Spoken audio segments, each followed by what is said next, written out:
délégation fournie. Pourriez-vous nous parler des efforts humanitaires, des efforts diplomatiques en cours pour mettre fin à cette crise dans l'est du Congo? Quel est le rôle que peut jouer l'Union européenne pour être constructive? Madame, vous avez la parole. Merci de me donner la parole. De l'Assemblée parlementaire Afrique-Union européenne, Mesdames et Messieurs les députés, Mesdames et Messieurs, permettez-moi au nom du gouvernement et du peuple de la République démocratique du Congo d'exprimer ma gratitude pour l'organisation de cette session extraordinaire. Que vous m'accueillez ici aujourd'hui témoigne de l'attention que vous portez à la situation en République démocratique du Congo. Que je me tienne devant vous dans l'heure la plus sombre de mon pays est une marque de la foi que nous avons placée dans les principes et les valeurs que nous partageons, ceux que je viens ici invoquer. Mais que cette intervention se tienne alors, jour après jour, que la ville de Goma demeure sous occupation illégale des forces rwandaises et que Kigali n'a toujours pas été sanctionnée par ses alliés les plus puissants, dont l'Union européenne, prouve que notre souffrance n'a ni ému les cœurs ni éveillé les consciences des décideurs. Alors que mes compatriotes endurent l'humiliation, la brutalité et la violence méthodique des forces de défense rwandaises et du M23, il me revient de parcourir le monde pour rappeler au reste de l'humanité que la nôtre existe. Alors je me demande, parviendrai-je aujourd'hui à vous convaincre que le moment est venu d'agir? Comme vous le savez, depuis la nuit du 26 au 27 janvier 2025, la ville de Goma, capitale provinciale du Nord Kivu, a été victime d'une agression d'une violence inouïe de la part de la coalition des RDF et du mouvement terroriste M23. Cette attaque, préméditée et coordonnée, constitue une violation flagrante du droit international et une menace directe contre la paix et la sécurité en Afrique centrale. Aujourd'hui, Goma est une ville assiégée, coupée du monde par une attaque méthodique pensée pour infliger le maximum de souffrance. Cette offensive n'a pas seulement visé à prendre le contrôle de la ville, elle a systématiquement détruit les infrastructures vitales, plongeant la ville dans un blackout total. L'eau et l'électricité ont été délibérément ciblées, les routes principales coupées et même l'espace aérien verrouillé. Plus aucun convoi humanitaire, aucune évacuation médicale, aucun personnel d'urgence ne peut entrer ou sortir autrement qu'en passant par le Rwanda, l'occupant de fait de Goma, devenu maître absolu de qui reçoit de l'aide et quand. Pendant ce temps, chaque jour révèle de nouvelles horreurs. Il y a une semaine, on annonçait 300 morts, puis 700. Aujourd'hui, nous dépassons les 3000. Les images qui circulent sur nos téléphones, dans nos communautés, sont insoutenables. Des cadavres abandonnés, en décomposition, jonchant les rues de Goma, exposant la ville à un désastre sanitaire imminent. Et dans ce chaos, une rumeur persistante s'élève. Le Rwanda et le M23 orchestreraient le retour de populations déplacées, vantant un rétablissement de la stabilité. Mais d'autres voix chuchotent aussi et murmurent que ces convois de retour ne parviennent jamais à destination. 3 millions de civils sont aujourd'hui pris en otage par les forces d'occupation utilisées comme boucliers humains, tandis que des infrastructures essentielles continuent d'être démantelées. À cette tragédie s'ajoutent les 800 000 déplacés qui, ayant déjà trouvé refuge à Goma, se retrouvent à nouveau chassés, prisonniers d'un siège impitoyable. Cette horreur, chaque jour plus insoutenable, rend le silence du monde qui regarde encore plus assourdissant à nos oreilles. Un silence à peine troublé par une déclaration grotesque, celle du M23 annonçant un cessez-le-feu humanitaire. Faut-il en rire ou en pleurer? Comment peut-on invoquer l'humanité avec des mains encore trempées de sang des innocents? Comment prétendre à la paix après avoir méthodiquement semé la terreur? Ce n'est pas un cessez-le-feu, c'est une mise en scène cynique destinée à détourner l'attention pendant que l'irréparable se poursuit. À cette tragédie s'ajoute la réalité implacable de la guerre économique qui se joue en parallèle, car nul n'est dupe. Cette agression n'est pas une guerre de territoire uniquement, c'est aussi une guerre pour le pillage, un pillage systématique, industriel, qui alimente l'agression que nous subissons. Selon le dernier rapport du groupe d'experts des Nations Unies, plus de 150 tonnes de coltan sont extraites illégalement chaque mois du sol congolais, détournées par le Rwanda et écoulées sur les marchés internationaux sous une étiquette frauduleuse de minerais rwandais.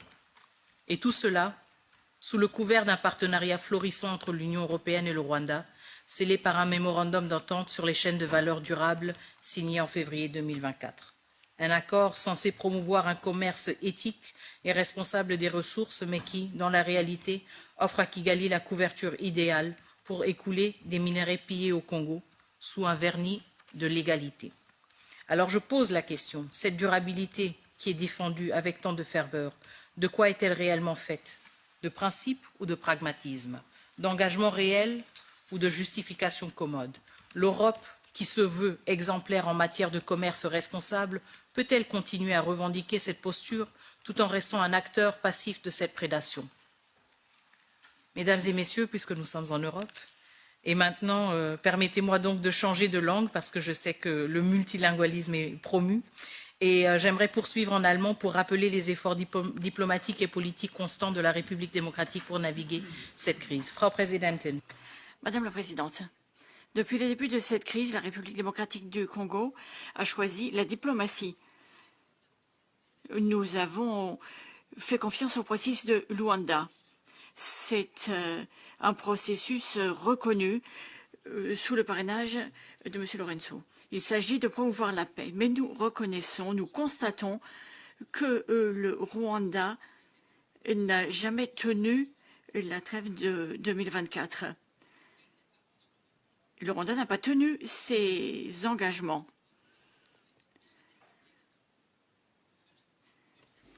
Le 15 décembre, le président Rwanda a boycotté le sommet convoqué et il est même allé plus loin. En effet, en janvier, il a exigé une médiation externe, ce qui est en violation du principe selon lequel on cherche des solutions africaines aux problèmes africains. Malgré tout, nous restons engagés dans le cadre de ce processus parce que nous sommes convaincus que ce n'est que par des négociations entre États souverains que l'on trouvera une paix durable. Mais il est indispensable que les violations commises par le Rwanda soient punies. C'est un problème qui concerne également l'Union européenne, qui ne peut pas rester spectatrice de ce conflit et qui remet en cause les équilibres sur le continent et qui a également un impact sur les intérêts de l'Union européenne. C'est pourquoi nous pensons qu'il est indispensable d'investir dans des mesures qui permettront de rétablir la paix. Et il est indispensable de s'en tenir aux solutions et aux protocoles qui ont été adoptés. Et il est également inacceptable de continuer à se procurer des matières premières auprès d'un État qui fomente la crise. Le contribuable européen doit savoir que chaque euro qui est investi auprès du Rwanda peut contribuer à la déstabilisation de la République démocratique du Congo. L'Union européenne, qui finance la mission de paix de l'Union européenne, ne peut pas continuer à tolérer que le Rwanda continue à commettre des méfaits.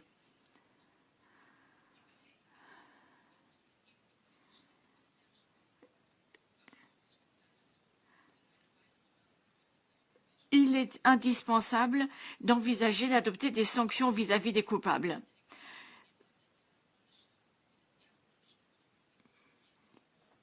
Cesser également d'acheter du coltan auprès du Rwanda. L'Union européenne ne peut pas non plus continuer à financer cette guerre par l'intermédiaire de l'achat de minerais. Lorsque je m'adresse à vous, Madame la Présidente, je me souviens souvent qu'il est difficile de trouver un consensus entre 27 États membres. Mais je voudrais savoir depuis quand il est difficile de se mettre d'accord sur le respect de l'intégrité territoriale. Pour lesquels de vos États membres il est difficile d'essayer de prévenir le massacre de civils en agissant. Pour qui est-il admissible de détourner le regard lorsque des principes sont violés au nom de l'intérêt économique? J'ai toujours cru que ces principes étaient partagés entre nous, que ces valeurs étaient les vôtres comme elles sont les nôtres. parce que lorsqu'il s'agit de défendre les idéaux qui vous sont chers, vous parlez d'une voix unie, sans hésitation, sans ambiguïté et en prenant des décisions immédiates. Donc lorsque nous, qui sommes vos partenaires, nous évoquons les mêmes principes, pourquoi hésitez-vous? Pourquoi entendez-nous une cacophonie? Pourquoi, lorsque vous nous demandez quelque chose, exigez-vous la clarté et des engagements, alors lorsque nous demandons simplement que vous soyez cohérents avec vos valeurs? Pourquoi invoquez-vous la complexité de vos consultations internes? La République démocratique du Congo ne demande pas un traitement spécial. Nous demandons simplement que soient appliqués les principes fondamentaux du droit international, les valeurs que vous prétendez défendre. Les Congolais luttent avec courage et dignité pour défendre leur terre, leur peuple et leur avenir. Mais ils ne luttent pas uniquement pour eux. Ils luttent pour la souveraineté de tous et l'universalité du droit et pour la justice. L'histoire jugera la décision de ce Parlement, de tous nos partenaires et de nous-mêmes. Cela ne permet pas le luxe de l'inaction. Merci.